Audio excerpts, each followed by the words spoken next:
Спорт сіздің досыңыз, әсіресе ата-ана болсаңыз. Сәлем, есімім Нұрбақыт. Бөбегімнің аты Ерке.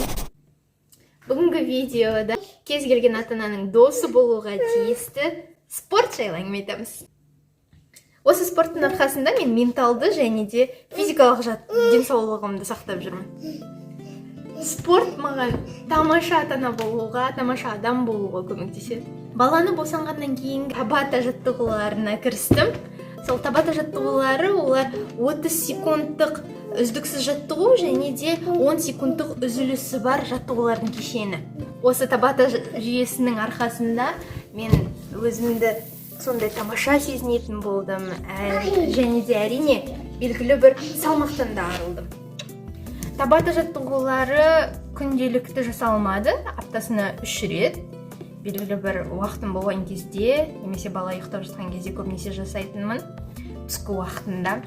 Балаға аяғым ауыр кезінде белгілі бір таңғы жаттығуларды ғана жасап жүрдім. Оны босанғаннан кейінгі 6 айдан соң бірден табата системасына жүгіндім. Сол табата системасы мені өте тамаша ретке келтірді десем болады. Яғни үнемі белгілі бір стрессте, депрессияда жүрген адамның менталды денсаулығы ретке келді. Және де әрине физикалық тұрғыда да менің дене бітімім сымбаттана бастады. Мен өмір бойы белгілі бір орташа денелі адам болатынмын. Яғни менің өлшемім М, яғни орташа өлшемді киімдер киетін болсам, ал табата системасындағы бүкіл жаттығулардан кейін мен кіші өлшемді киімдерді киетін болдым. Яғни М-нен С-ке ауысты. Бұл жердегі спортты өміріме кіргізгенімнің мақсаты белгілі бір килограммдардан арылу болған жоқ. Өйткені мен өзімді тура сол қандай килограммдамын, қандай бейнедемін, тура солай мен өзімді өмір бойы жақсы көретінмін. Бірақ менің бұл жердегі спортты өміріме кіргізгендегі мақсатым ол менталды денсаулығымды нығайту, ойымды тазарту және де өзімді бақытты сезіну болды. Сізді де өміріңізде спортты енгізуге шақырамын. Міндетті түрде, әсіресе сіз ата-ана болсаңыз, өміріңізге спортты енгізуге ұсынар едім. Себебі спорттық жаттығулар жасағаннан кейін, спортпен айналысқаннан кейін организмде серотонин, яғни бақыт гормондары өндіріледі. Солайша сіз күндіз бойы өзіңіз жақсы тамаша сезінесіз. Бірақ әрине сол спортпен айналысып жатқан кезде сіз шаршауды сезінесіз. Бірақ ол шаршау сізде менталды тұрғыдағы шаршау емес, керісінше белгілі бір бақытқа кенелтетін сол белгілі бір бірінші саты. Ал екінші сатысы, соңғы сатысы өзіңізді керісінше бақытты сезінуге көмектеседі. Табата жаттығуларын мен 1 жылдай жасадым. 1 жылдан кейін мен йогаға үңіле бастадым. Яғни таңғы рутинама йоганы енгіздім. Күнде таңертең йога жаттығуларын жасаймын. Сол йоганың созылу жаттығуларының арқасында мен бүкіл арқа, бел, омыртқа, сол бүкіл қолдарым, иықтарымдағы белгілі бір жиналып қалған аурулардан арылуға көмектеседі.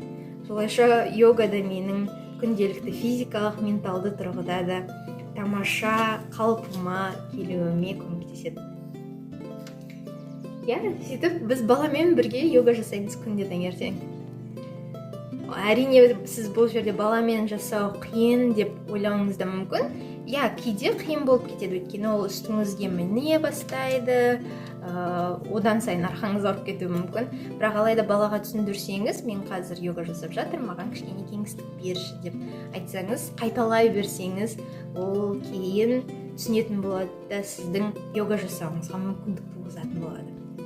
Немесе біздің жағдайдағыдай бала сізбен бірге йога жаттығуларын жасауы мүмкін. Сөйтіп, сіз бұл жерде өзіңіздің денсаулығыңызға қарайсыз, оның үстіне балаға да спорт мәдениетін қалыптастыруға септігіңізді тигізесіз.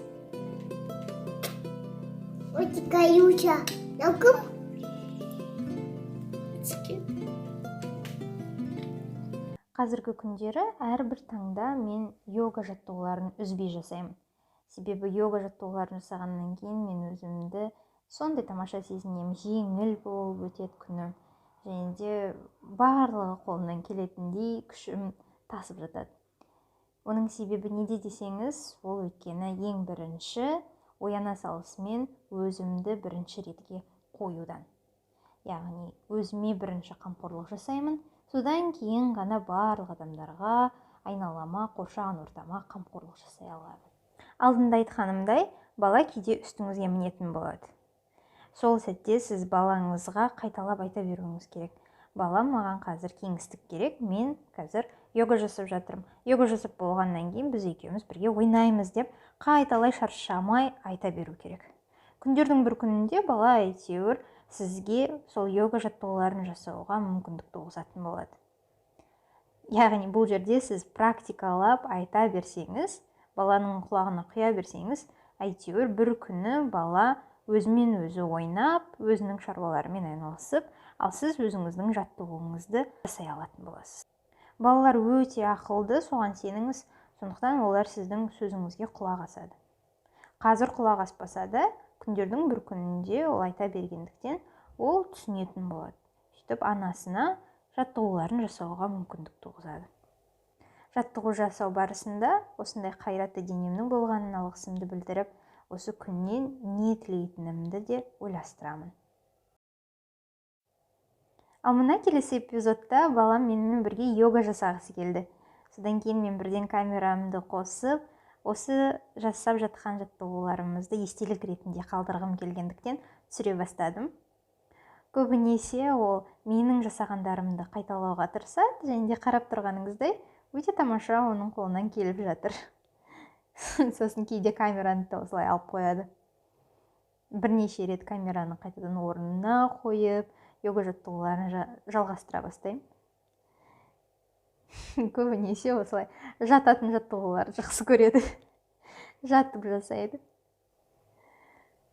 Көбінесе телефонның түсіріп жатқанына қызығады да, телефонға да қарап қояды, көріп тұрғаныңыздай. Осы мынау жасап жатқан поза ол тау позасы деп аталады. Көрдіңіз ғой қалай тамаша қолынан келгенін.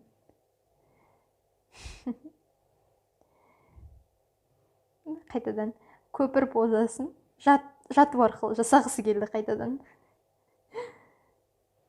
Сондай қызық. Әрбір йога жаттығулары аяқталған кезде намасте деген сөзбен аяқтайды. Сол намастені өте тамаша жасайды менің балам. Намасте, намасте деп күндіз бойы айтып жүре алады. Видеоны соңына дейін тамашалағаныңызға рахмет. Келесі кездескенше, сау!